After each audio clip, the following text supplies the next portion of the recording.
सुनो डिजिटल के लिए मैं हूं सईद और रहमान सिद्दीकी। मैं इस वक्त मुजफ्फराबाद क्रिकेट स्टेडियम में मौजूद हूं और यहाँ एक दिफाई नुमाइश मुनक्किद की जा रही है।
मार्का हक को 1 साल का अरसा गुजर चुका है और किसी भी जंग में किसी भी ऐसा के मौके पर महकमा सेहत का जो किरदार होता है बहुत इम्पॉर्टेंट होता है, क्योंकि हमारा प्राइम फोकस जो है वो लाइन ऑफ कंट्रोल के एरियाज़ हैं। तो हमारे पास टोटल ऑफ 10 इंजर्ड पेशेंट्स जो है ना वो रिसीव हुए from time to time to the hospital, जिसमें 3 एक्टिवली ऑपरेशन मार्का हक के दौरान के इंजर्ड थे और बाकी हमारे 9 मैन विक्टिम्स थे।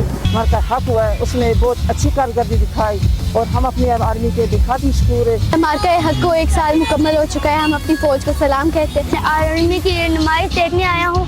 पाकिस्तान जिंदाबाद। आज ये दिन ही पाकिस्तान ने इंडिया को बहुत बड़ी शिकस्त दी थी। पाकिस्तान जिंदाबाद, पाक फौज जिंदाबाद। हमारी पाकिस्तान एयरफोर्स बहुत ज़्यादा बहादुर है, जिसने इंडिया के साथ मुकाबला किया। एयरफोर्स ने दुश्मन का बहुत मुकाबला किया। हमें एयरफोर्स पे बहुत फख्र है कि इन्होंने ऐसे इनके जहाज गिराए और आगे भी उम्मीद है कि ये दुश्मनों को आगे भी बहुत अच्छा सबक दिखाएंगे। मैं मार्का हक पे पूरे पाकिस्तान आर्मी को बहुत मुबारकबाद पेश करना चाहती हूँ। 1 साल मुकम्मल होने पे जिस तरह से उन्होंने हमारा दफा किया, हम उनके लिए पूरी पाकिस्तान आर्मी के साथ साथ एयरफोर्स ने जैसे बैरिया ने और इनका नाकाबिल तस्खीर एक रोल रहा है।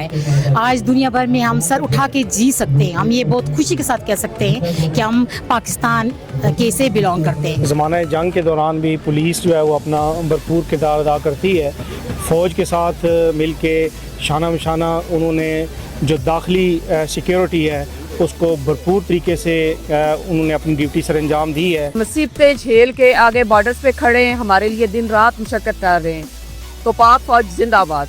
जी हमारे साथ ख़वातीन मौजूद हैं, टीचर्स मौजूद हैं, बच्चों की माएँ मौजूद हैं जो अपने बच्चों को लेके आई हैं और ये बताने आई हैं कि पाकिस्तान का मुस्तकबिल आप हैं और जिस तरह से इस वक्त बहादुर अफवाज इस मुल्क का दिफा कर रही हैं, ऐसे ही कल इन बच्चों ने भी इस मुल्क का दिफा करना है।